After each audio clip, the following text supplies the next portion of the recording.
ಎಸ್ನು ಕಲಬುರಗಿ ಜೈಲಿನಲ್ಲಿ ಏನು ಮಾಡಿದ್ದಾರೆ ಖೈದಿಗಳಂತ ಹೇಳಿದ್ರೆ ಸಜಾ ಖೈದಿಗಳಿವರು ಎಸ್ಕೇಪ್ ಆಗಿಬಿಟ್ಟಿದ್ದಾರೆ.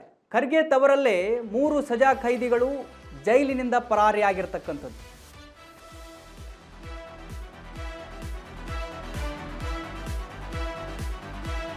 ಕಲಬುರಗಿ ಜೈಲಿನಿಂದ 3 ಖೈದಿಗಳು ಎಸ್ಕೇಪ್ ಆಗಿದ್ದಾರೆ ಅನ್ನುವಂಥ ಮಾಹಿತಿ ಇದೆ. ಖರ್ಗೆ ತವರಿನಲ್ಲೇ 3 ಸಜಾ ಖೈದಿಗಳು ಜೈಲಿನಿಂದ ಪರಾರಿಯಾಗಿದ್ದಾರೆ. ಜೈಲಿನ ಕಾಂಪೌಂಡ್ ಹಾರಿ ಪರಾರಿಯಾಗಿದ್ದಾರೆ ಖೈದಿಗಳು. ಮಧ್ಯರಾತ್ರಿ 3 ಗಂಟೆಗೆ ಜೈಲಿನ ಕಾಂಪೌಂಡ್ ಹಾರಿ ಪರಾರಿಯಾಗಿದ್ದಾರೆ. ಮಸ್ತಾನ್, ಸಂತೋಷ್, ಸಾಗರ್ ಅಂತ ಹೇಳಿ ಪರಾರಿಯಾಗಿರ್ತಕ್ಕಂಥ ಖೈದಿಗಳು.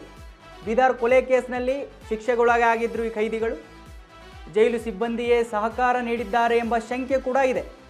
ವೀಕ್ಷಕರೇ ನೋಡಿ, ಬೀದರ್ನ ಒಂದು ಕೊಲೆ ಕೇಸ್ನಲ್ಲಿ ಈ 3 ಸಜಾ ಖೈದಿಗಳು ಇವರಿಗೆ ಸಜೆ ಆಗಿರುತ್ತೆ. ಸೊ ಅವರು ಇವಾಗ ನಿನ್ನೆ ಏನು ಮಾಡಿದ್ದಾರೆ, 3 ಗಂಟೆ ಸುಮಾರಿಗೆ ಎಸ್ಕೇಪ್ ಆಗಿದ್ದಾರೆ. ಕಲಬುರಗಿಯಲ್ಲಿ ನಡೆದಿರ್ತಕ್ಕಂಥ ಒಂದು ಘಟನೆ ಇದು. ಗೃಹ ಸಚಿವ ಪ್ರಿಯಾಂಕ್ ಖರ್ಗೆ ಅವರ ತವರು ಜಿಲ್ಲೆ, ಅಲ್ಲೇ ನಡೆದಿರ್ತಕ್ಕಂಥ ಒಂದು ಘಟನೆ. ಸೊ ಇದಕ್ಕೆ ಸಿಬ್ಬಂದಿಗಳ ಸಪೋರ್ಟ್ ಇದೆ ಅಂತ ಹೇಳೋ ಶಂಕೆ ಇದೆ. ಯಾಕಂತ ಹೇಳಿದ್ರೆ ಅಂಥ ದೊಡ್ಡ ಕಾಂಪೌಂಡ್ಗಳು ಹಾರಿ ಹೋಗಬೇಕಂದ್ರೆ ಸಾಮಾನ್ಯವಾದ ವಿಚಾರವಲ್ಲ.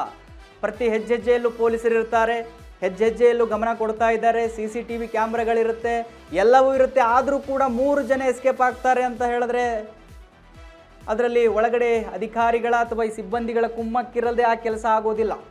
ಸೊ ಇವಾಗ ಕಲಬುರಗಿಯಲ್ಲಿ ಆಗಿರ್ತಕ್ಕಂಥದ್ದು ಕೇಂದ್ರ ಕಾರಾಗೃಹ ಕಲಬುರಗಿ, ನೀವು ದೃಶ್ಯದಲ್ಲಿ ಗಮನಿಸ್ತಾ ಇದ್ದೀರಿ ಜೈಲನ್ನು.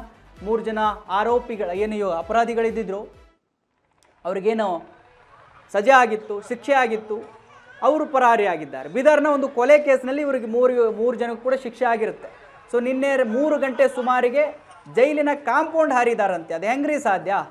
ಸಿಬ್ಬಂದಿಗಳ ಸಪೋರ್ಟ್ ಇಲ್ಲದೆ ಇದು ಆಗಿದೆಯಾ ಇಲ್ವಾ ಅನ್ನೋದು ಪ್ರಶ್ನೆ ಇವಾಗ ಎನ್ಕ್ವೈರಿ ಆಗಬೇಕು, ಯಾಕೆ ಈ ಥರ ಆಗಿದೆ ಅಂತ ಹೇಳಿ.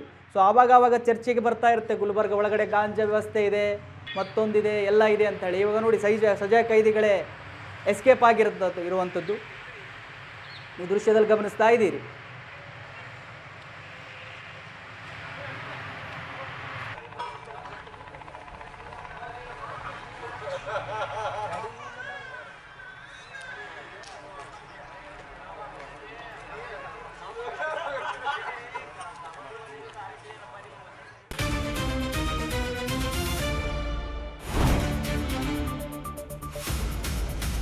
ಸಂಪೂರ್ಣ ನ್ಯೂಸ್ 24x7 ಇದು ನೊಂದವರ ಧ್ವನಿ.